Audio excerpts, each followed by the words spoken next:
नमस्कार, स्वागत आपका नादी टीवी के इस बुलेटिन में। आपके साथ मैं हूं पूनम। बुलेटिन की शुरुआत इस वक्त की खबर के साथ करेंगे। इस वक्त की खबर हम आपको बता रहे हैं लखनऊ से। यूपी में पहले चरण के लिए मतदान जारी है। यूपी से खबर, पहले चरण का मतदान आज हो रहा है और लगातार लोग मतदान केंद्र तक वोट डालने के लिए पहुंच रहे हैं। सुबह 9 बजे तक का वोटिंग प्रतिशत भी हमने आपको बताया था, कहां कितने प्रतिशत मतदान हो चुका है। और सुबह से ही लगातार जो है मतदाता अपने घरों से निकलकर मतदान केंद्र तक पहुंचे। कोहरे और धुंध के बीच भी मतदाता मतदान केंद्रों तक पहुंच रहे हैं, लगातार जो है वोट डाल रहे हैं। आज 623 प्रत्याशियों के भाग्य का फैसला मतदाता करेंगे। 58 विधानसभा सीटों पर इस वक्त वोटिंग हो रही है। 11 जिले, 58 विधानसभा सीटें, 623 प्रत्याशियों के भाग्य का फैसला आज मतदाता ईवीएम में कैद करेंगे। आगरा में 7.64% मतदान हो चुका है। अलीगढ़ में 8.39% मतदान हो चुका है। बागपत की अगर बात की जाए तो बागपत में 8.93% मतदान हो चुका है। ये तमाम जो है मतदान का प्रतिशत हम आपको लगातार जो है टीवी स्क्रीन पर आपको बता रहे हैं, कहाँ कितने प्रतिशत मतदान हो चुका है। तो सुबह से ही वोटिंग जारी है। मतदाता जो है घरों से निकलकर मतदान केंद्र पहुंच रहे हैं। कतारें भी लगी हुई देखी हमने मतदाताओं की। तो तमाम जो है चीजें, तमाम मुद्दे ऐसे जिनको लेकर मतदाता मतदान केंद्र तक पहुंच रहे हैं। महिला सुरक्षा, महंगाई, बेरोजगारी, शिक्षा, सबके अपने अपने मुद्दे हैं। कई सारी उम्मीदें हैं कि जिसको वो चुनेंगे वो उनके लिए काम करेगा। इसी सोच के साथ मतदाता सुबह से ही अपने घरों से निकलकर मतदान केंद्र जा रहे हैं और लगातार जो है वोटिंग जारी है। हालांकि बीच में कहीं कहीं से ईवीएम मशीन खराब होने की भी खबरें सामने निकल कर आई, लेकिन उसके बाद भी जो है मशीन को सुधरवाया और उसके बाद फिर से वोटिंग शुरू हुई। सुबह 9 बजे तक का ये वोटिंग प्रतिशत हम आपको बता रहे हैं। आगरा में 7.64% मतदान हो चुका है। अलीगढ़ में 8.39% मतदान हुआ है। बागपत में 8.93% मतदान हो चुका है। बुलंदशहर में 7.72% मतदान हुआ है। गौतम बुद्ध नगर में 8.7% मतदान हुआ है। गाजियाबाद की बात की जाए तो यहाँ पर 6.85% मतदान हो चुका है। हापुड़ में 8.18% मतदान हुआ है। मथुरा में 8.23% मतदान हुआ है।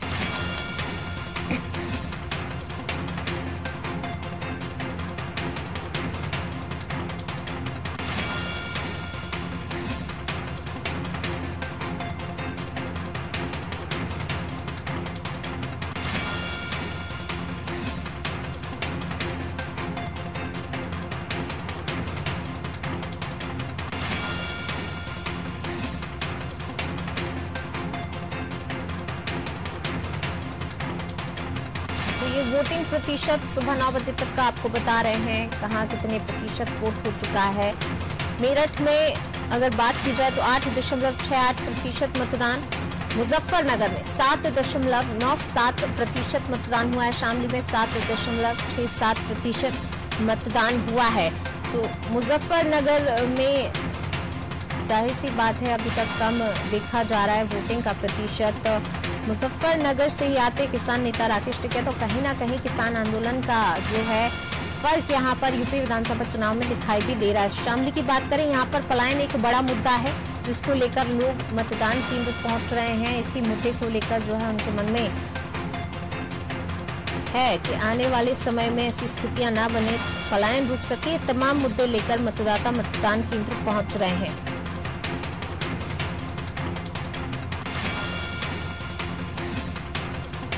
तमाम सीटें आपको बता रहे हैं जहां पर कहां कितने प्रतिशत मतदान हुआ है। सुबह 9 बजे तक का ये वोटिंग प्रतिशत आपको बता रहे हैं। मुजफ्फरनगर में 7.97%, शामली में 7.67% मतदान हुआ है। गाजियाबाद में सबसे कम मतदान का प्रतिशत है, 6.85% मतदान गाजियाबाद में हुआ है। पहले चरण के लिए मतदान जारी है। सुबह 7 बजे से वोटिंग शुरू हो गई है, जो कि शाम 6 बजे तक होगी।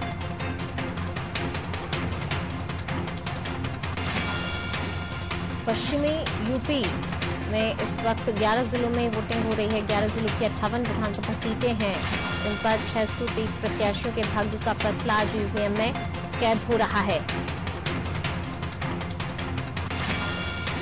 सुबह 9 बजे तक पश्चिमी यूपी में 7.93% तक वोटिंग हो चुकी है। नेताओं के साथ जनता में भी हालांकि उत्साह नजर आ रहा है। लोग घरों से निकलकर मतदान केंद्र तक पहुंच रहे हैं। यूपी विधानसभा चुनाव में पहले चरण का मतदान जारी है। पश्चिमी यूपी के 11 जिलों की 58 विधानसभा सीटों के लिए वोट डाले जा रहे हैं। वोटिंग सुबह 7 बजे से लेकर शाम 6 बजे तक होगी। पहले चरण में 623 प्रत्याशी चुनावी मैदान में हैं। इनमें 73 महिलाएं हैं। इसके अलावा 9 मंत्री भी सियासी दंगल में हैं। पहले चरण में कुल 2.27 करोड़ वोटर्स हैं। इनमें पुरुष वोटर्स की बात की जाए 1.27 करोड़ और महिलाएं 1 करोड़ हैं। 2017 के चुनाव में 58 सीटों में भाजपा ने 53 सीटों पर जीत हासिल की थी। वहीं सपा बसपा ने 2 और रालोद महज 1 सीट ही जीत पाई थी। ये 2017 का नतीजा रहा था कि 58 सीटों में भाजपा ने 53 सीटों पर जीत हासिल की थी। वहीं सपा बसपा ने 2 और रालोद महज 1 सीट जीत पाई थी।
चलिए, तो यूपी विधानसभा के लिए लगातार मतदान जारी है। सुबह से ही लोग अपने घरों से निकलकर मतदान के लिए पहुंच रहे हैं। और चलिए, चर्चा के लिए अब हमारे साथ कुछ मेहमान हमारे साथ जुड़ रहे हैं। आपका परिचय करा देती हूँ। मलिक जावेद अंसारी, राष्ट्रीय प्रवक्ता कांग्रेस से हमारे साथ जुड़ रहे हैं। बीजेपी से बीजेपी प्रवक्ता केसी जैन हमारे साथ जुड़ रहे हैं। साथ ही यश भारती, नेता समाजवादी पार्टी से हमारे साथ जुड़ रहे हैं। आरिफ मसूद, प्रवक्ता आरएलडी, ये हमारे साथ जुड़ रहे हैं। और साथ ही मनोज मिश्रा, वरिष्ठ पत्रकार, ये भी हमारे साथ जुड़ रहे हैं। आप सभी मेहमानों का बहुत स्वागत है। जी नमस्कार। जी, यूपी में विधानसभा, पश्चिमी यूपी की बात करें, सुबह से ही लगातार जो है मतदाता मतदान केंद्र तक पहुंच रहे हैं। सबसे पहले मैं आपके पास आना चाहूंगी मलिक जी, लगातार जो है तमाम मुद्दों को लेकर इस बार यूपी में लोग पहुंच रहे हैं। चाहे महिलाओं के खास तौर से बात की जाए, महिला सुरक्षा को लेकर, बेरोजगारी, महंगाई, इन तमाम मुद्दों को लेकर युवा पहुंच रहे हैं। कितना कड़ा मुकाबला आप देखते हैं? और क्योंकि अगर 2017 की बात की जाए तो यहाँ पर 2017 में तो बीजेपी ने 58 में से 53 सीटों पर जीत हासिल की। क्या इस बार भी यही आसार आपको नजर आ रहे हैं या फिर इस बार कुछ अलग नतीजे आ सकते हैं?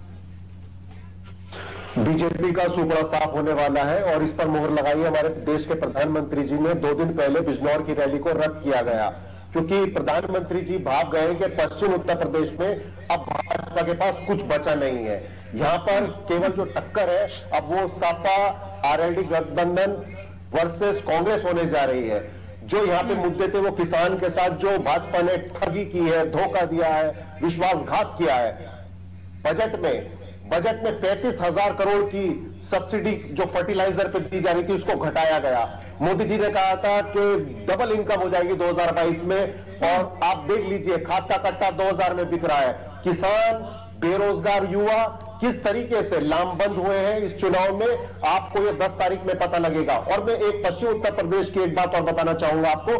बागपत जिले में कल किस तरीके से एक जूता व्यापारी ने फेसबुक पर आकर सुसाइड करने की कोशिश की। उसकी वाइफ ने भी जहर खाया और वाइफ का देहांत हो गया और पति जो है वो क्रिटिकल है। वो क्यों हुआ? उसका साफ था कि भाजपा ने जिस तरीके से जीएसटी नोटबंदी लागू किया है, सारे छोटे दुकानदार, सारे छोटे उद्योग सब बंद हो चुके हैं। तो पश्चिम उत्तर प्रदेश अपना मन बना चुका है इस अहंकारी सरकार को हटाने का। पूनम जी चलिए अब इसका जवाब ले लेते केसी जैन जी से। केसी जैन जी, आपने मलिक जी को सुना, उन्होंने कहा बीजेपी का सुपड़ा इस बार साफ होगा। कई ऐसे मुद्दे हैं जो जनता के बीच जो है खरी नहीं उतर पाई है भाजपा, तो कैसे देखते हैं आप? क्या वाकई इस बार बीजेपी के लिए बड़ी चुनौती है इस चुनाव को जीतना? देखिए पूनम जी, पहली बात तो ये है कि अभी हमारे कांग्रेस के साथी ने एक बात कही कि जो प्रधानमंत्री जी की जो रैली थी बिजनौर की, उससे वो भाग गए। तो प्रधानमंत्री जी के बारे में इस तरीके के शब्दों का इस्तेमाल करना कि वो भाग गए, तो छोड़ करके भाग गए, मैदान छोड़ करके भाग गए, जबकि वो मौसम खराब होने की वजह से वहां नहीं पहुंच पाए। उन्होंने उसकी पूरी वर्चुअल रैली की। इसके पहले जब चुनाव आयोग ने पाबंदी लगाई थी, चलिए अब चुनाव आयोग ने 1000 लोगों की मीटिंग के लिए छूट दी है, तो क्या सब लोग भाग खड़े हुए थे? अगर ऑनलाइन मीटिंगें हो रही थी तो क्या सब लोग भाग खड़े हुए थे? ऑनलाइन मीटिंगें क्या इसके पहले नहीं हो रही थी जब चुनाव आयोग ने पाबंदी लगाई थी? तो अगर प्रधानमंत्री जी उस कार्यक्रम में नहीं पहुंच पा रहे, उनके बारे में इस तरीके के शब्दों का इस्तेमाल करना, तो ये कहीं ना कहीं जो कांग्रेस है, कांग्रेस की चीज कहीं ना कहीं दिखाई दे रही है। हमें तो लग रहा है प्रदेश में भी ये खाता नहीं खोल पाएंगे। पश्चिम यूपी तो बहुत दूर की बात है। पश्चिम यूपी में पिछली बार जब चुनाव हुए उन 58 सीटों में से हम 53 सीटें लेकर के आए। समाजवादी पार्टी को 2 सीटें मिली, वहीं पे बीएसपी को 2 सीटें मिली। तो ऐसे हालात में जहां पर उनका खाता तक न पिछली बार खुला, ना इसके पहले खुला, और ना तो प्रदेश में ही कहीं खाता खुलने की उम्मीद कांग्रेस को दिखाई दे रही है। ऐसे में कांग्रेस की खिसियाहट और कांग्रेस की हबड़ाहट और कांग्रेस का इस तरीके की भाषा शैली का इस्तेमाल करना सामान्य सी बात है, क्योंकि उत्तर प्रदेश में हमें नहीं लगता है कि इस बार कहीं पे कांग्रेस का खाता भी खुल पाएगा। और इसके पहले आप देखिए भाग जाने की बात करते हैं, तो वही कांग्रेस है। इसमें राहुल गांधी जी को पहले से संदेह हो जाता है कि उत्तर प्रदेश से बाहर जाएंगे, और उत्तर प्रदेश में पूरे प्रदेश में 1 सीट लेकर के आते लोकसभा के चुनाव में, और ये भाग खड़े होते, वायनाड पहले से भाग जाते राहुल गांधी जी। तो ये अपनी शैली सोच रहे हैं, ये शैली भारतीय जनता पार्टी में है। प्रधानमंत्री जी के बारे में ऐसे शब्दों का इस्तेमाल कर रहे हैं, जबकि आप ये देखिए कि जो है इनका न इसके पहले खाता खुला, न अब खाता खुला। फिर ये आकर के किस पे टिक रहे? इन्होंने मुद्दा कौन से लेकर के चल रहे? जीएसटी नोटबंदी, वही जीएसटी नोटबंदी जिसपे इनको 3-3 बार जनता ने मजा चखाया और इनको बिल्कुल सिरे से खारिज कर दिया। चाहे इससे पहले विधानसभा के चुनाव रहे हो, चाहे लोकसभा के चुनाव रहे हो, तो कुल मिलाकर के जनता ने इनको पूर्ण रूप से खारिज कर दिया। और ये वही मुद्दा अभी भी इनको लग रहा है कि वही जीएसटी, वही नोटबंदी पे ये सत्ता में वापसी करेंगे। इनके पास कोई मुद्दा नहीं है। दरअसल भारतीय जनता पार्टी ने इतना काम किया है, वो चाहे पश्चिम यूपी के मुद्दे रहे हो, उनको हल करने के लिए सरकार ने कार्य किए हो, या आम जनता के लिए चाहे 50 लाख आवासों का निर्माण रहा हो, और चाहे उसमें कर्ज माफी रही हो, 36,000 करोड़ रुपए दे करके 80 लाख किसानों का जिस प्रकार से कर्ज माफी की गई। बहुत सारे ऐसे मुद्दे हैं तो जनता वास्तव में खुश है। और तमाम सारे शौचालयों का निर्माण किया गया, 1.5 करोड़ शौचालयों का मुफ्त निर्माण किया गया। और फिर महामारी आई, महामारी में सरकार जब बनी थी तब तो कोई महामारी का अंदेशा नहीं था। जब ये कोरोना में महामारी आई तो 15 करोड़ लोगों को उत्तर प्रदेश के मुफ्त राशन मुहैया कराया गया। तो ऐसे में जनता खुश है। किसी को कोरोना जैसी महामारी के इस कालखंड में भी किसी को भूखे नहीं मरने दिया गया। किसी को समस्याएं जो थी उनको दूर करने का लगातार प्रयास किया गया, लड़ा गया उससे। संजय राहुल गांधी जी वायनाड भाग गए, ये तो उत्तर प्रदेश में रुके भी नहीं, लड़े भी नहीं। अरे लड़ना चाहिए कम से कम। एक बार अगर जनता ने अस्वीकार कर दिया अभी लड़ना चाहिए, लेकिन ये 1 सीट पाके संतुष्ट होगा और भाग खड़े हुए। तो और ये बात करते हैं पश्चिमी यूपी की, जहाँ खाता तक नहीं खोल पाते कभी। मलिक जी, पश्चिमी यूपी की बात की जाए, खाता भी नहीं खुला कांग्रेस का, और इस बार आप जो है उम्मीद जता रहे हैं, और साथ ही भाजपा के सुपड़ा साफ होने की बात कहते हैं। लेकिन बीजेपी को भी आपने सुना, केसी जैन जी को आपने सुना, उन्होंने कहा कि खाता नहीं खोल पाई, और कांग्रेस इसलिए इस तरह की भाषा का इस्तेमाल कर रही है क्योंकि कांग्रेस को घबराहट हो रही है। मोदी जी घबराते हैं। संसद में 360 बार उन्होंने प्रेसिडेंशियल एड्रेस के जो संबोधन किया, तो उसमें कितनी बार कांग्रेस का नाम लिया। तो भाजपा का काम ही है कि घबराना, और ये कांग्रेसी गांधीवादी लोग कभी डरते नहीं और ना ही घबराते हैं। दूसरी बात, मैंने उनसे कहा कि जो फर्टिलाइजर पे सब्सिडी दी जा रही थी 1,40,000 करोड़, वो घटाकर 1,05,000 करोड़ कर दी गई। तो मैं उनसे पूछना चाहता हूं, किसानों के साथ अन्याय क्यों कर रहे हो आप? 35,000 करोड़ खाद की सब्सिडी क्यों घटाई आपने? इस पे आपने कुछ नहीं बोला जैन साहब। और दूसरी बात यह है कि जो आर्थिक सर्वे 2022 का आया है, उसमें साफ कहा गया है कि 2014 से पहले जो देश पे कर्ज था वो 54 लाख करोड़ था, और अब वो बढ़कर 136 लाख करोड़ हो गया है। तो देश की अर्थव्यवस्था कहां जा रही है? और आपने कहा कोरोना हमने कैसे मैनेज किया, कोरोना आपने किस तरीके से मिसमैनेज किया, वो मां गंगा में डूबती हुई लाशें, बहती हुई लाशें पूरी दुनिया ने देखी है। किस तरीके से उत्तर प्रदेश में गंगा को दूषित किया गया, लोगों को लकड़ी नहीं मिली कोरोना में अंतिम संस्कार के लिए, जो कि उनका संवैधानिक हक था। सरकार किस तरीके से युवाओं को लाठी बरसाती है जब लोग रोजगार मांगते हैं। तो जैन साहब, ठीक है, मुद्दों पे बात कीजिए आप। मलिक जी यहाँ पर यही मुद्दे तो हमारे साथ यश भारती जी भी जुड़े हैं, जनता ने आपको आरिफ जी का रुख कर लेते हैं। आरिफ जी भी हमारे साथ जुड़े हुए हैं आरएलडी से। आरिफ जी, आपने दोनों को सुना, अपने अपने तर्क दिए गए। अगर हम 2017 के चुनाव की बात करें तो जो है रालोद महज 1 सीट जीत पाई थी, इस बार कितनी उम्मीद लग रही है आरिफ जी?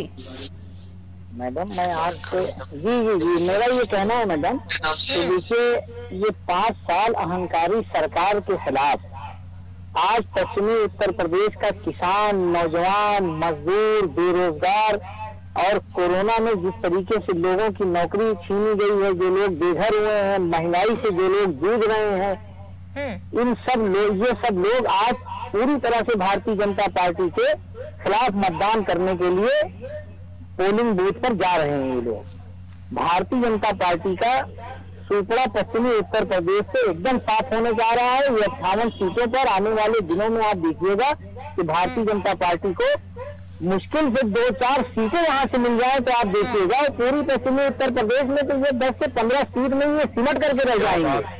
आज महंगाई जिस तरीके से इन्होंने बढ़ा दिया है, केसी जैन जी बड़े आंकड़े की बात करते हैं। केसी जैन जी कह रहे हैं कि प्रधानमंत्री के लिए इस तरह के शब्दों का प्रयोग न करना चाहिए। देश के प्रधानमंत्री कहाँ रह गए? ये तो सिर्फ भारतीय जनता पार्टी के प्रचार मंत्री रह गए ये। और इन केसी जैन जी से तो मैं ये कहूंगा कि आप जरा सा अपने भी नेताओं से आप शालीनता उनकी भाषा में ला दीजिए। आप दूसरों के लिए तो कहते हैं जिस तरह के शब्दों का प्रयोग न करना चाहिए। आप योगी जी के लिए एक बार थोड़ा सा आप मशवरा दे दीजिए। बड़ी चिंता आपको हो रही है, आप पूरे कांग्रेस के प्रवक्ता बन गए। नहीं, मुझे चिंता नहीं हो रही है। चिंता तो केसी जैन जी से आपकी बड़ी हुई है कि जैसे जैसे मतदान होते जाएंगे, शाम आती जाएगी, चिंता आपकी बढ़ती जाएगी, आपके नेताओं की चिंता बढ़ती जाएगी। और कांग्रेस भी छोड़ दिए 10 मार्च जाने वाले दिनों में फिर आप चिंता देखिएगा अपने नेताओं को। ये भारतीय जनता पार्टी की चिंता है, हमें चिंता नहीं है किसी चीज की। आज आपने 5 साल जो कुकृत किए हुए हैं यहाँ के जनता, आज नहीं हो पाया। आज वहाँ पर मासूम बच्ची के साथ जुड़ चुके हैं, उनका रुख कर लेते हैं। मनोज जी, मैं आपके पास आना चाहूंगी। जिस तरीके से जो है मुद्दे बहुत सारे हैं, महंगाई जाहिर सी बात है बड़ी है, बेरोजगारी एक अहम मुद्दा है, कई सारे ऐसे मुद्दे, लेकिन खासतौर से किसान आंदोलन पिछले 1 साल से चला, इसका कहीं ना कहीं असर पश्चिमी यूपी में देखा जा सकता है। पिछले बार की अगर बात करी जाए, जो 2017 का चुनाव हुआ था, उसमें पश्चिमी यूपी में 58 सीटों में से 53 बीजेपी के पाले में गई थी। इस बार का गणित थोड़ा सा आपसे समझना चाहेंगे, क्या उम्मीद लग रही है? मैं भी इधर उधर की बात करने बजाय सीधी बात करूं, जहां आज वोटिंग हो रही है पहले चरण में 58 सीटों पर। देखिए, परिस्थितियां बदली है। 2017 जैसी स्थितियां आज 2022 के चुनाव में नहीं है। मुद्दे अलग है, परिस्थितियां अलग है। जिन्ना, गन्ना, कैराना, सहारनपुर, मुजफ्फरनगर, इसके बाद सबसे बड़ा मुद्दा वहाँ जैन साहब चाहे इस बात को माने नहीं माने, क्योंकि हो सकता है उनको ठीक न लगे, किसान आंदोलन भी एक बड़ा मुद्दा 14 महीने में रहा है। और माननीय प्रधानमंत्री जी ने उस बिल को वापस इसीलिए लिया क्योंकि उसका असर पश्चिमी उत्तर प्रदेश में, पंजाब, उत्तराखंड में। तो आज की वोटिंग एक हाइक होती है। 139 में 109 सीटें और 58 में 53 आप होती है, तो आप अपना रिकॉर्ड बनाए रखना, बचाए रखना आपकी होती है। लेकिन वहीं दूसरी तरफ अगर अभी जैन साहब मुझे पता ही कहेंगे कि साहब 2017-2019 में 2 गठबंधन हुए थे जिसका हम लोगों ने हाथ देखा, लेकिन जैसा मैं बताऊं दरअसल उन गठबंधनों से और खासकर जयंत और अखिलेश से गठबंधन का असर आपको दिख रहा होगा, अब मीडिया बंधुओं को भी दिख रहा है। वैसी स्थिति नहीं है। सीटें क्या है कि ये तो हम लोग 10 मार्च को देख लेंगे, लेकिन पश्चिम उत्तर प्रदेश भारतीय जनता पार्टी, चूंकि फिर मैं कहूंगा 403, 325 अपने आप में बहुत बड़ी बात होती है। को 25 साल बाद इनको सरकार उत्तर प्रदेश में रिपीट करना ये भी एक चुनौती है, लेकिन इतना जरूर कहना चाहेंगे पक्ष और विपक्ष में भारतीय जनता पार्टी और समाजवादी पार्टी की जो भी गठबंधन है वो बहुत मजबूत चुनाव लड़ रहे हैं। चुनाव परिणाम प्रत्याशित हो साहब आपके लिए भी और समाजवादी पार्टी के लिए भी। जी चलिए यश भारती जी, मैं आपके पास आना चाहूंगी। पिछली बार तो महज 2 सीटें ही हाथ आ पाई थी, इस बार क्या उम्मीद लग रही है? देखिए इस बार की स्थिति बड़ी स्पष्ट। मेरी आवाज आ रही है आपको? जी जी जी। देखिए स्थितियां बिल्कुल स्पष्ट हैं। भारतीय जनता पार्टी के लोग कुछ भी कह दें, कुछ भी बोल दें, ये वही लोग हैं जिन्होंने महामारी के समय में ये कहा कि कोरोना से सांस की ऑक्सीजन की कमी से एक भी व्यक्ति की मौत नहीं हुई। ये वही लोग हैं जिन्होंने सदन के अंदर, कोर्ट के अंदर ये दावे किए कि एक भी मजदूर सड़क पे पैदल नहीं चला। तो इन्होंने पूरी तरीके से उत्तर प्रदेश की जनता का, देश की जनता का डबल इंजन के मजाक गिरफ्तार किया। उसी के परिणाम आने वाले हैं जो 10 मार्च देखने को मिले। ये गठबंधन की बात है, जनता पार्टी हमेशा बेचारे वाली स्थिति में रहती है, बेचारे बच्चे रहना चाहते हैं, इसीलिए इतना समझ चुकी है और इनके बेचारे हवाई पैकेट रखा ले। चलिए केशरी जैन जी, आपने यश भारती जी को सुना, उस पर आपका रिएक्शन चाहूंगी। मेरी पूरी बात आने दीजिए पूनम जी। बार जी जी मेरी पूरी बात आने दीजिए और जी पूरी बात आने दीजिए जी यश जी। कोरोना काल में इनको थोड़ा सा और इनके मुखिया ने क्या कहा, आप याद होगा पूनम जी कि मुखिया ने कहा, जी ने कहा, केसी जैन जी, यश भारती जी अपनी कुछ बात कह रहे हैं, फिर उस पर आपका रिएक्शन लूंगी मैं।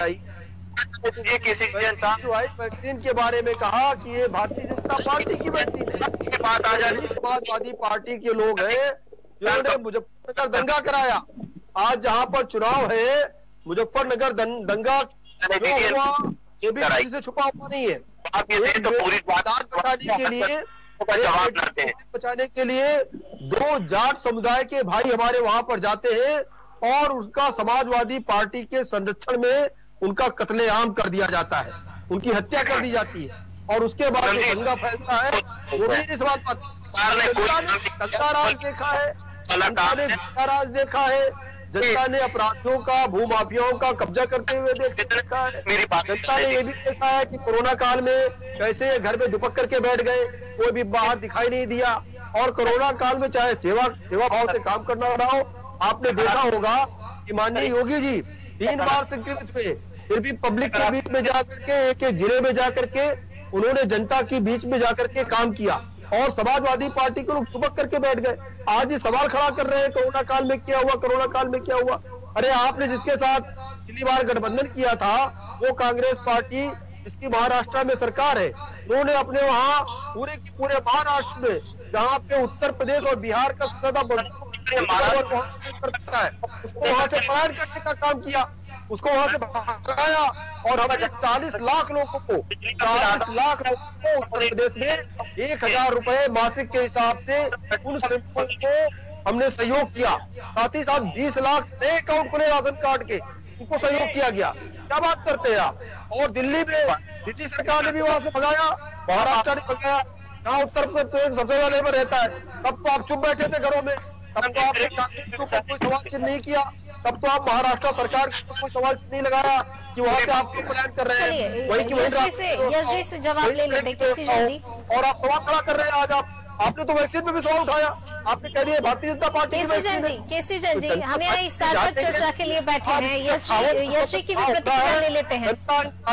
आधार पर ही वोट करने वाली है। जी जी चलिए यश जी, अब अपनी बात कंटिन्यू कीजिए।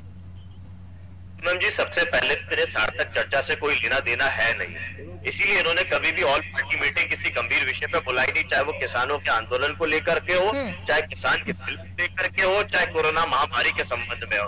इन्होंने अपना तानाशाही रखा है, जैसे टीवी डिबेट पे रखा, कम से कम 5 बार किसी ने रोका कि मेरी बात भी आ जाने का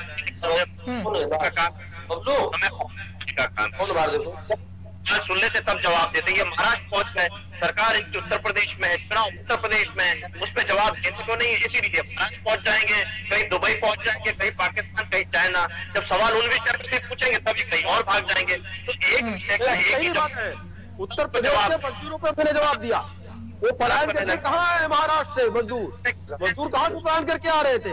महाराष्ट्र से आ रहे थे ना, दिल्ली से आ रहे थे ना, उनकी व्यवस्था की समाजवादी पार्टी ने की क्या? आपने कितने लोगों को भोजन कराया, कितने लोगों को आपने भेज दिया, क्या किया आपने, क्या व्यवस्था आपने कर दी? विपक्ष में थे, कम से कम अफवाह तो नहीं फैलाते। अरे केसी जैन जी, विकास तो आप कलकत्ता से ला रहे थे, विकास तो आप ऑस्ट्रेलिया से ला रहे थे, आप अपने विकास के बारे में बता दीजिए। निवेदन है, विकास तो हमने किया है, अब उसी पे चर्चा कर रहे हैं। हमने 50 लाख केसी जन तक सुनते रहना चाहिए, बड़बड़ बोलते ही रहेंगे। देखिए, इससे ये सवाल हो रहा है। केसी जैन जी, आप तो कलकत्ता का ब्रिज ला करके आपने यूपी में दिखा दिया साहब विकास, ऑस्ट्रेलिया से आपने स्टेट की बिल्डिंग ला करके दिखा दिया विकास आपने। मनोज जी मैं आपके पास आना चाहूंगी। अगर बात करें माइनॉरिटी सीट्स की, माइनॉरिटी सीट्स भाजपा ने जीत हासिल की थी, और उसी को देखते हुए कहीं ना कहीं बसपा ने इस बार 58 में से 16 सीटों पर मुस्लिम कैंडिडेट उतारे हैं। इसका कितना फर्क देखने को मिल सकता है इस बार? ये बिल्कुल पड़ेगा। दरअसल बहुजन समाज पार्टी का सीटों को देखा जाए तो माइनॉरिटी से ज्यादा सीटें बहुजन समाज पार्टी की थी, और यही वजह है कि पश्चिमी उत्तर प्रदेश में भले कहीं उसका जिक्र उस स्तर पर नहीं हो रहा हो या निगाह नहीं जा रही हो, चर्चा नहीं हो रहा, लेकिन अभी 58 सीटों पर ओवरऑल पश्चिमी उत्तर प्रदेश पर और ध्रुवीकरण होता है जात पे, धर्म और जाति। इस बार मैं बताऊंगा आपको, जातियों में भी लोगों ने पिछड़े वर्ग में अलग अलग जातियों को, नेताओं को 4-5 विधानसभा जिनसे प्रभावित होती है उनको कहीं पक्ष और विपक्ष दोनों लोगों ने सीटें भी दी है, गठबंधन भी किया, और भविष्य में क्या क्या उनके साथ वादे हैं ये बात तो हम लोग 10 मार्च के बाद देखेंगे। लेकिन जिस अल्पसंख्यक समुदाय की बात की जा रही है कहीं न कहीं 2017 में, 2014 में, 2019 में, लेकिन 2022 की परिस्थिति में और किसान आंदोलन को लेकर के हम लोगों ने जब व्यक्तिगत कहीं चर्चा की है, लोग भले मुकर नहीं हो लेकिन उनका अपना एक अलग मत है। और जहां तक कानून की बात कर ले, जहां तक तलाक की बात कर ले, महिलाओं में, और ये भी एक चर्चा का विषय है, इस बात से इनकार नहीं किया जा सकता है। लेकिन मैं फिर कहूंगा कि प्रत्याशियों का चयन अब और वोटिंग दोनों कहीं न कहीं पार्टी स्तर पर बटी हुई है, पक्ष और विपक्ष में। नेताओं को लोग नहीं जानते हैं, मैंने कई बार ये भी देखा लोग अपने वो सिंबल पे की बात करते हैं, कमल को कमल दिखता है, सब लोगों को हाथी दिखता है, लोगों को साइकिल दिखता है। ये एक अच्छी बात मानना चाहूंगा, जहां पर चीजें व्यक्तिगत के बजाय अगर पार्टी स्तर पार्टी की सोच के साथ हो जाती है। और किसी जैसा बीच में आपने कमेंट किया था कांग्रेस पर, देखिए राष्ट्रीय स्तर पर 2 ही पार्टियां हैं, उत्तर प्रदेश की खस्ता हाथ में मुस्कुराइए मत, चुनाव उत्तराखंड, पंजाब और मणिपुर, गोवा में भी है, वहां का परिणाम 10 तारीख को ही आएगी। तो ठीक है, तो खोई हुई जमीन कांग्रेस की वापस नहीं मिली है, लेकिन इससे इनकार नहीं कर सकते कि विगत 2 वर्षों में और विगत 6 महीने में प्रियंका जी जो जमीन लगा रही है, तो मेहनत कर रही है, हो सकता है 2024 में आप उसको चर्चा में मिले, वो आप डिस्कस भी करें और आप बात भी करें। बिल्कुल, मलिक जी क्या कहना चाहेंगे? भाजपा के लोग अहंकारी हैं, वो उनको भी कुछ दिखाई नहीं दे रहा है, उनको लोगों का दर्द दिखाई नहीं दिया, उनको कांग्रेस नहीं दिखाई दी है।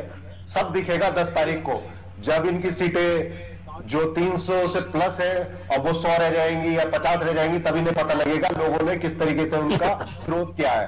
हर जिले में, बिजनौर हो, मुजफ्फरनगर हो, मेरठ हो, बड़ौत हो, गाजियाबाद हो, बुलंदशहर हो, उन्नाव हो, मथुरा हो, सब जगह से भाजपा नेताओं को खदेड़ा जा रहा है। और ये बहुत दुखद है, ये कोई अच्छी बात नहीं है, मैं इसकी मजाक नहीं उड़ा रहा हूं, ये अच्छी बात नहीं है। वो इसलिए अच्छी बात नहीं है जो भाजपा के जो बड़े नेता हैं, प्रधानमंत्री और गृह मंत्री स्तर के जो नेता है, वो देश से और लोगों से झूठ बोलते हैं, उसकी सजा जनता छोटे नेताओं को दे रही है। तो आज इनको खदेड़ा जा रहा है। 10 तारीख को आप देख लेना, जैन साहब टीवी पे आ नहीं पाएंगे, आपके मुंह छुपा के भाग जाएंगे। पूनम जी केसी जैन जी बोलिए।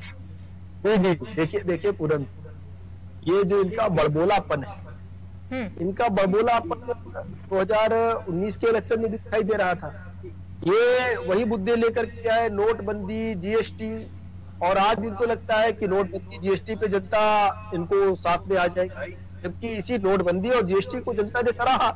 दूसरी बात ये कि जिनका खाता नहीं खुलने वाला है, उनका बड़बोलापन देखिए, उनका घमंड देखिए कि ये टीवी पे नहीं आ पाएंगे, 10 मार्च को बैठ नहीं पाएंगे। तो 10 मार्च को हमको लगता है कांग्रेस के लोग यही कहेंगे कि ईवीएम हैक हो गया, ईवीएम में गड़बड़ी थी और तमाम जगहों पे ये हो गया, तमाम जगहों 2 घंटे वोटिंग नहीं हुई, तमाम जगहों पे 1 घंटे वोटिंग नहीं हुई, वहां ये मशीन खराब हो गई, हमारे लोग लाइन में लगे रहे और पूरा की पूरा वोट हमारा पड़ना था और वोट हमारा नहीं पड़ पाया और लास्ट के 1 घंटे मेरा वोट पड़ना था, 4 से 5 बजे मेरा वोट पड़ना था और 4 से 5 बजे ये मशीन खराब हो गई, इसलिए हमको वोट नहीं मिला। तमाम सारे ये विकल्प पहले से ढूंढ के रखेंगे और 10 मार्च को हम लोग चर्चा करेंगे रिजल्ट पे, तो 325 नहीं 350 प्लस जो हम लोग बात कर रहे हैं, चर्चा कर रहे हैं, 350 तक हम लोग सीटें लेके आएंगे, पहुंचेंगे। और जिन 58 सीटों पे बात होगी, 58 सीटों पे तो जो पहले चरण का ये मतदान तो कांग्रेस का खाता तक नहीं, क्योंकि कोरोना काल में, चाहे कोरोना काल रहा हो, चाहे किसानों के लेकर के बहुत चर्चा करते हैं कि हमने किसानों के लिए काम किया। आपने अगर किसानों के लिए काम किया तो 12,000 किसान प्रतिवर्ष सुसाइड क्यों करता रहा आपके शासनकाल में?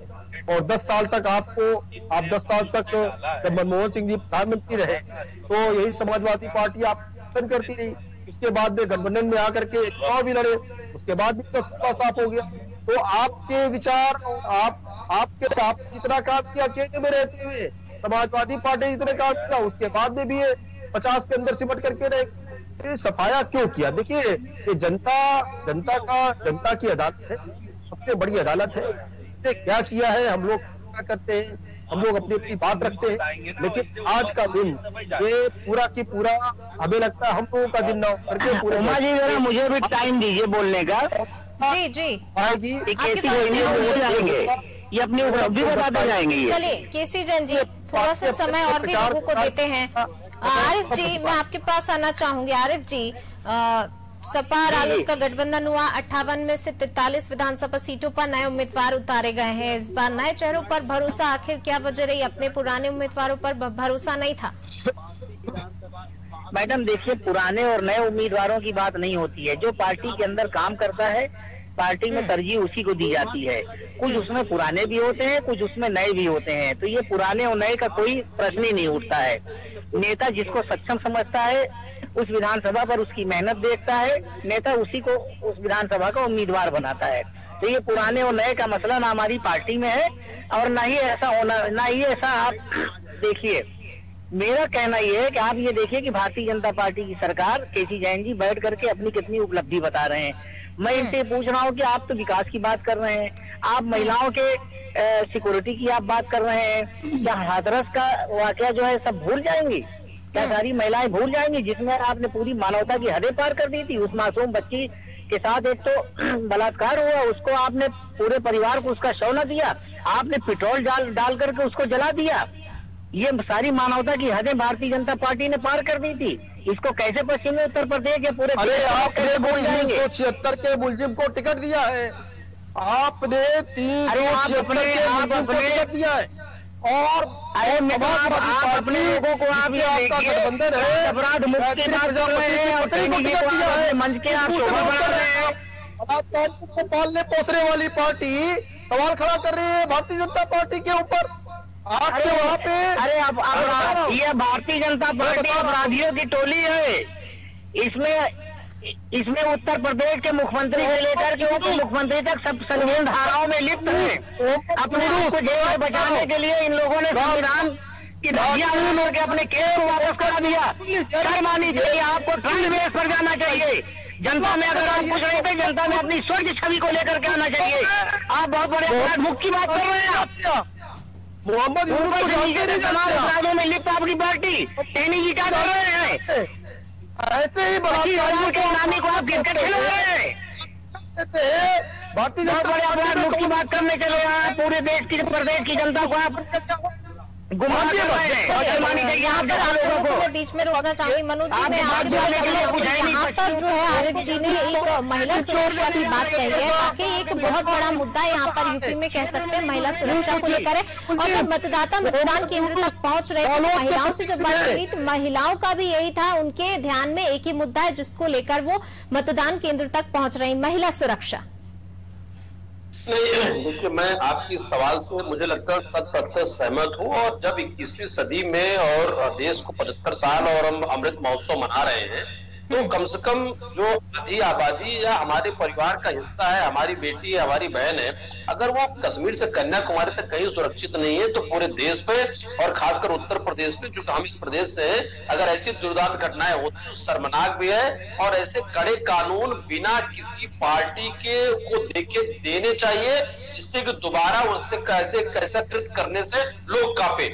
लेकिन बड़ी स्थितियां अजीब हो जाती हैं। जब ये दुर्दांत कृत सपा में होता है तो भारतीय जनता पार्टी आरोप करती है, भारतीय जनता पार्टी में होता है तो बाकी सारी पार्टियां करता है। कम से कम एक मत, आप हमारे पैनल पर लगभग सारे पार्टी प्रवक्ता बैठे, जो लोग कम से कम इस तरह के अपराधी हैं, इस तरह के आरोपी हैं, अपराधी तो बाद में होते हैं, जो कभी जैन साहब कह रहे थे, जो आरोपी हैं उनका सामाजिक बहिष्कार के साथ जल्द से जल्द फास्ट कोर्ट पे निर्णय देकर के ऐसी सजा दी जाए जो सीखो। और समाज को भी चाहिए, तो अगर हम बराबर की सभी के, आप संकल्प पत्र देखिए, घोषणा पत्र देखिए, वचन पत्र देखिए, सबने महिलाओं को बढ़ चढ़ के बात की, मैं इसका स्वागत करता हूं, करना भी चाहिए। लेकिन जब आप घर से और अपने समाज में कुछ चीजें नहीं ले आएंगे, उस तरीके का मान सम्मान और सुरक्षा नहीं देंगे, सरकार सुरक्षा नहीं देगी और आरोपी या अपराधी को सजा जल्दी नहीं होगी, तो महिलाएं सुरक्षित नहीं होगी। और बलात्कार जैसी घटनाएं, मुझे लगता है देश की आजादी इससे बड़ा कुछ भी बुरा नहीं हो सकता है। इसको सामूहिक तौर पर इसका बहिष्कार हो और ऐसे लोगों को सजा मिले। रही बात आपका दूसरा सवाल था, लॉ एंड ऑर्डर को लेकर के ये कहा जा सकता है कि प्रबंध तंत्र के अपराध उत्तर प्रदेश में रुके, प्रबंध तंत्र के मैनेजर जेल में हैं, लेकिन चूंकि गाजियाबाद से गोरखपुर बड़े बड़े राज्य का प्रदेश है, तो जो त्वरित घटनाएं होती हैं उनको रोका जा सकता है, उनको कानून सजा दी जा सकती है। और उत्तर प्रदेश में देखिए बड़ी अजीब, आप बोलिएगा, मेरी आदत है मैं बीच में नहीं बोलता हूँ, किसी के बारे में नहीं बोलता हूँ, क्योंकि मॉनिटरी मैटर होता है। एनसीआर का अलग अपराध है, राजधानी से संबंधित अवध प्रांत का अलग है और पूर्वांचल का अलग है। हत्या, फिरौती, बलात्कार से लेकर के प्रॉपर्टी डीलिंग से लेकर बहुत सारी चीजें हैं। ये सरकार की पहली प्राथमिकता है, सड़क और हाईवे और मेट्रो बनता रहेगा, और बलात्कार और हत्याएं, ये चीजें कम से कम अपराध रुकने चाहिए। चलिए मलिक जी कुछ कह रहे थे। मलिक जी, सबसे पहले आप अपनी बात पूरी कीजिए। केसी जैन जी, इसके बाद मैं आपके पास आना चाहूंगी, आपसे जवाब चाहूंगी। पूनम जी, केसी जैन जी के लिए सबसे पहले प्रश्न ले लीजिए। हर एक के बीच में बोलेंगे तो सारी पूरी ना जवाब दे पाएंगे ना सवाल सुन पाएंगे और बातों को खा करके भाग जाएंगे। अरे कहाँ बोल रहे हैं आप, बेबस अल्लाह बचा रहे। चलिए मलिक जी, आप कुछ कह रहे थे। मैं ये कहना चाह रहा था, केसी जैन जी, आप सवाल करें, जवाब मिलेगा आपको। जवाब के लिए बैठा हूँ क्या?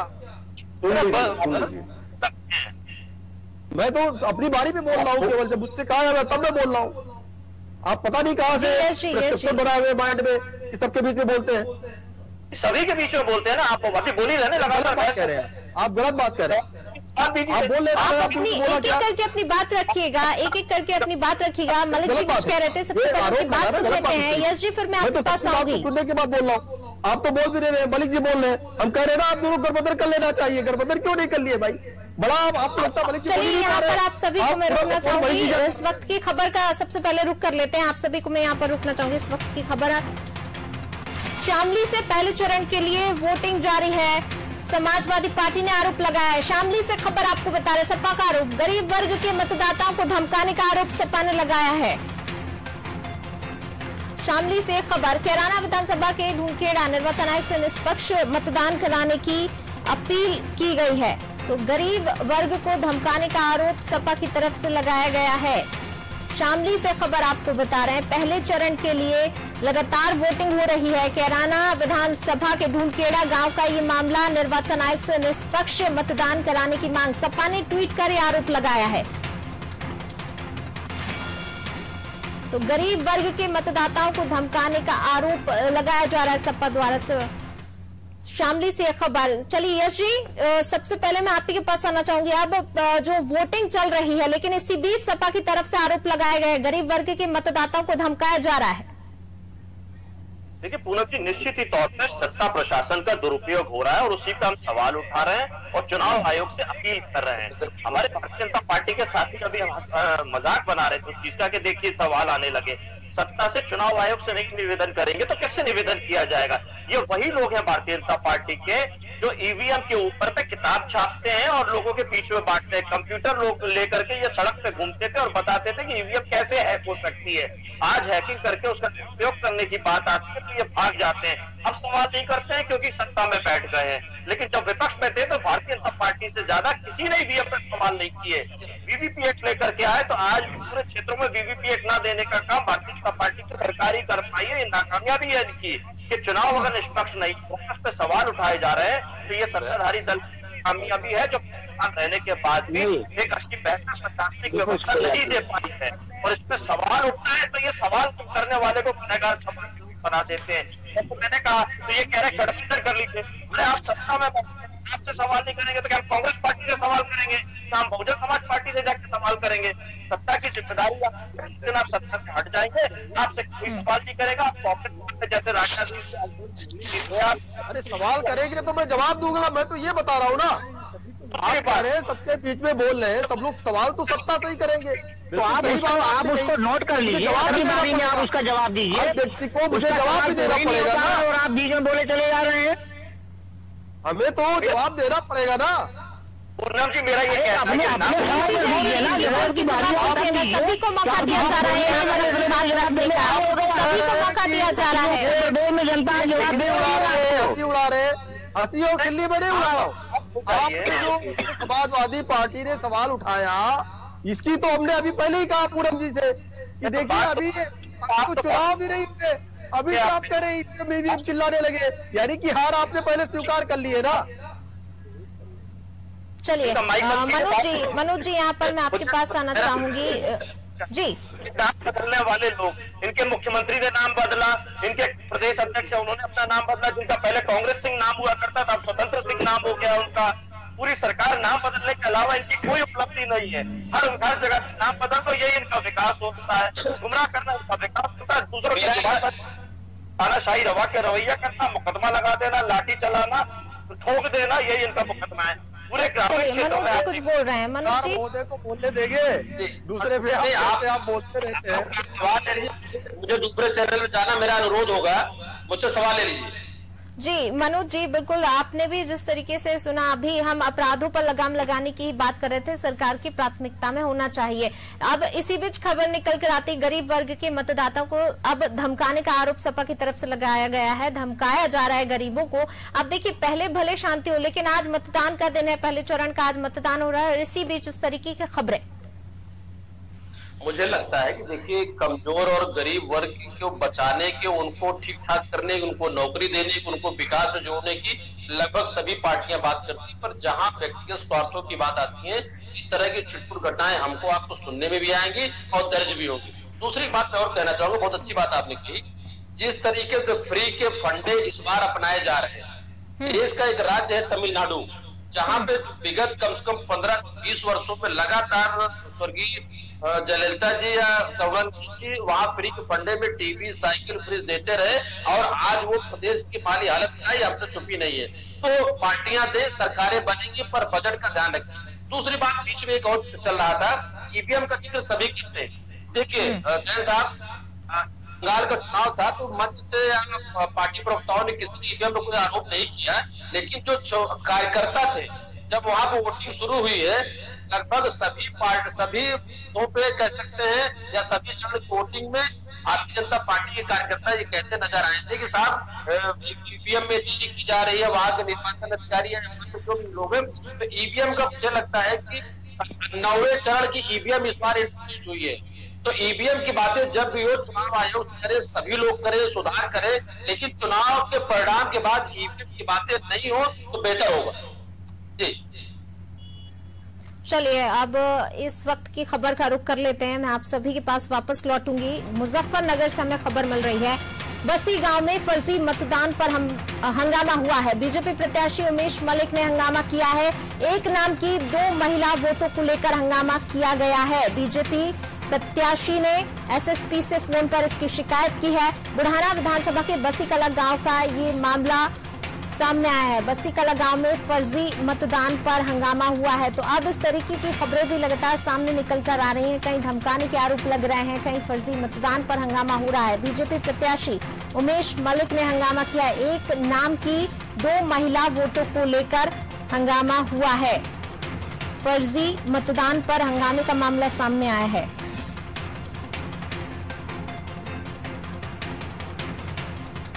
तो अब अलग अलग जगह से खबरें आ रही हैं, किसी जगह जो है धमकाने के आरोप लग रहे हैं। बसी गांव में ये मामला सामने आया, फर्जी मतदान पर यहां पर हंगामा हुआ है। बीजेपी प्रत्याशी उमेश मलिक ने हंगामा किया है। चलिए अगली खबर की ओर बढ़ेंगे। इस वक्त की अगली खबर हमें मिल रही है बुलंदशहर से। 7 विधानसभा सीटों पर मतदान जारी है। दुबई में मशीन खराब होने की खबर सामने आई है। करीब 15 मिनट तक बाधित रहा है मतदान। मशीन सही होने के बाद मतदान शुरू होगा। दूल्हे बलराम ने भी मतदान किया है। श्री कृष्ण जाजू कन्या इंटर कॉलेज का ये मामला। तो बुलंदशहर से ये खबर, 7 विधानसभा सीटों पर मतदान जारी है। दुबई में मशीन खराब होने की खबर सामने आई और इसके बाद करीब 15 मिनट तक जिसके चलते मतदान बाधित रहा है। चलिए एक बार फिर से रुक करूंगी। मनोज जी, आपका जो अभी फर्जी मतदान पर हंगामा, अब धीरे धीरे इस तरीके की भी खबरें सामने निकल कर आ रही हैं। कहीं जो है आरोप लगाए जाते हैं धमकाने के। अब देखिए चुनाव में वो कहते हैं ना, साम दाम दंड भेद, सभी कुछ सामने आ रहा है। अब इसी से रिलेटेड एक और खबर, फर्जी मतदान पर हंगामा।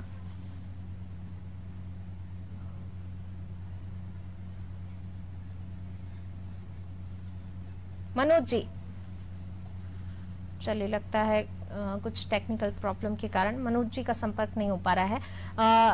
हम चलेंगे आरिफ जी के पास। आरिफ जी, मैं आपके पास आना चाहूंगी। अगर हम बात करें आरएलडी की, पिछली बार तो जो है ठीक से खाता भी नहीं खुला था आरएलडी का, लेकिन इस बार आपको कितनी सीटें आने का लग रहा है कि आपके पाले में कितनी सीटें आ सकती हैं? 58 सीटों पर आज जो है मतदान हो रहा है। कितनी सीटों की उम्मीद आप करते हैं?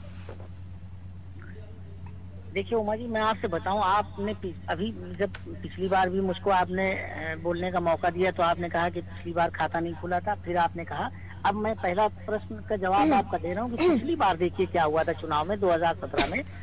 ये भारतीय जनता पार्टी एक झूठ का पुलिंदा लेकर के आई थी। योगी जी ने कहा था कि हम 75,000 हम रोजगार देंगे लोगों को, वो भी ना रहा। 75 लाख रोजगार की बात किया था। न जाने कितने झूठ के पुलिंदे, ये कर देंगे वो कर देंगे, सब ला करके दिया था। मैनिफेस्टो आप इनका उठा करके देखिए, उसमें भी झूठ सब कुछ लेकर के ये आए थे। मगर आखिर में क्या हुआ? ना तो इन्होंने मैनिफेस्टो पर अपना कोई काम किया, सिर्फ हिंदू मुस्लिम पलायन पश्चिमी उत्तर प्रदेश में करते रहे। अगर कोई विकास की बात होती तो अमित शाह जी गए थे, नड्डा जी गए, राजनाथ सिंह जी गए, योगी जी गए, जा करके वही बात कहीं गर्मी उतार देंगे, कहीं ये कर देंगे और पलायन जैसी बातें वहां पर करने लगे, हिंदू मुसलमान को भड़काने की बातें करने लगे। इनके पास सिवाय इसके कुछ नहीं था। जनता अब इनको जान गई है। 5 साल में इनके पूरे काम काज इनके देख लिए। कितना इन्होंने मैनिफेस्टो पे किया, कितना जनता के लिए इन्होंने किया। ठोक दो कि इन्होंने अपनी पूरी पॉलिसी चलाई और बेकसूर लोगों को भी ले जा करके इन्होंने ठोक दिया। एक वर्ग को ठोका सिर्फ इन्होंने, ब्राह्मणों को। तो ये जिस तरीके से इन्होंने किया है 5 साल जो अपनी हुकूमत चलाई है, अब जनता उसको देख चुकी है और सारी चीजें जमीन पर आ चुकी हैं कि ये क्या आगे भी करना चाह रहे हैं। इनके पास कोई मुद्दा नहीं, कोई नीति नहीं, ये सिर्फ हवा में राजनीति करती है भारतीय जनता पार्टी। मोदी जी आए, 15-15 लाख रुपया इन्होंने दे दिया सबको।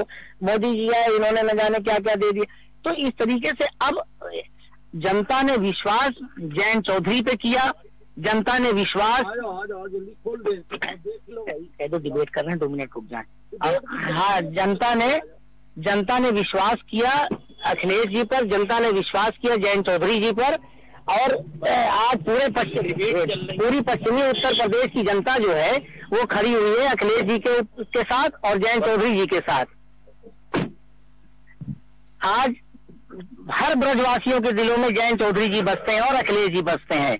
आप ये देखिए कि महिलाओं की सिक्योरिटी की बात की थी, सुरक्षा की बात की थी, वो भी नहीं रहा इनका, कुछ कहीं दूर दूर तक नहीं रहा। बलात्कारियों को सजा देने में दूर रहे। सीबीआई केस हुई तो हाथरस के लोगों को सजा मिल रही है, इन्होंने तो लीपापोती करके नाम भी हटाना शुरू कर दिया था। तो कहीं ना कहीं भारतीय जनता पार्टी के पैर उखड़ चुके हैं। पश्चिमी उत्तर प्रदेश में बड़े बड़े दिग्गज नेता गए थे, भारत का गृह मंत्री भी वहां पहुंच गया, और बिजनौर में इनकी कोई रैली भी मोदी जी ने नहीं किया। वो जान रहे हैं कि आदमी वहां पे जुड़ नहीं रहा है। और पूरे उत्तर प्रदेश में आप देख लीजिए मैडम, मैं कहना चाह रहा हूँ कि इनकी रैली कहीं कामयाब नहीं रही है। इलाहाबाद में मोदी जी ने एक सरकारी महिलाओं को बुला करके एक बहुत बड़ी भीड़ दिखा करके इन्होंने दिखा दिया कि जनता मेरे साथ है। पूरे उत्तर प्रदेश के अपने मेयरों को बुला करके इन्होंने मीटिंग कर दिया। आप देखिए कि वहां पंजाब में ये किस तरीके से भागे, छोड़ करके एक झूठा आरोप लगा दिया। बिजनौर में भी भाग गए। हर जगह तो इनका जो है जनता बहिष्कार कर रही है। आज जनता उसी 5 साल का हिसाब इनसे ले रही है कि हमारे साथ इन्होंने क्या किया है और अब मुझे इनके साथ क्या करना है। इन्होंने ठोक दो की पॉलिसी चलाई, आज जनता इनको पश्चिमी उत्तर प्रदेश की ठोक रही है जा करके। तो चाहे महिलाएं हो, चाहे नौजवान हो, चाहे बेरोजगार हो, जो बेचारे जिनकी नौकरियां चली गई, कोरोना में जो लोग परेशान हुए, बेड नहीं था, ऑक्सीजन नहीं था, इन लोगों को मिला। हमारे पास गंगा में ले जाकर लाशें इन्होंने दफना दिया, रेगिस्तान में इन्होंने दफना दिया। बहुत शुक्रिया इस चर्चा में शामिल होने के लिए। तो बिल्कुल आज मतदान हो रहा है, पहले चरण का मतदान जारी है, सुबह से ही लोग पहुंच रहे हैं, लेकिन कहीं ना कहीं जो मुद्दे विकास और रोजगार के मुद्दे वो कहीं ना कहीं पीछे रह गए हैं। और जब हमने देखा प्रचार प्रसार शुरू हुआ, स्टार्टिंग में तो बात कही जाती, तमाम बड़ी बातें की जाती, लेकिन कहीं ना कहीं जब चुनावी जो प्रचार का अंत होता है वो मुद्दों से भटक जाता है। लेकिन जनता के ध्यान में अभी भी मुद्दे हैं जिनको लेकर मतदान केंद्रों तक पहुंच रही है जनता। और जनता को भी हमने सुना, महिलाएं अपनी अलग समस्या से जूझ रही, महिला अपराध जो है लगातार बढ़ रहा है, तो महिला सुरक्षा को लेकर मतदान केंद्र तक पहुंच रही, महंगाई, बेरोजगारी, बहुत सारे ऐसे मुद्दे हैं जो जनता के ध्यान में तो नेता भले भूल जाते हैं लेकिन जनता याद रखती है और इसी के मद्देनजर वोट करती है। चलिए फिलहाल इस पेशकश में बस इतना ही, और खबरों के लिए बने रहिए अनादि टीवी के साथ। नमस्कार।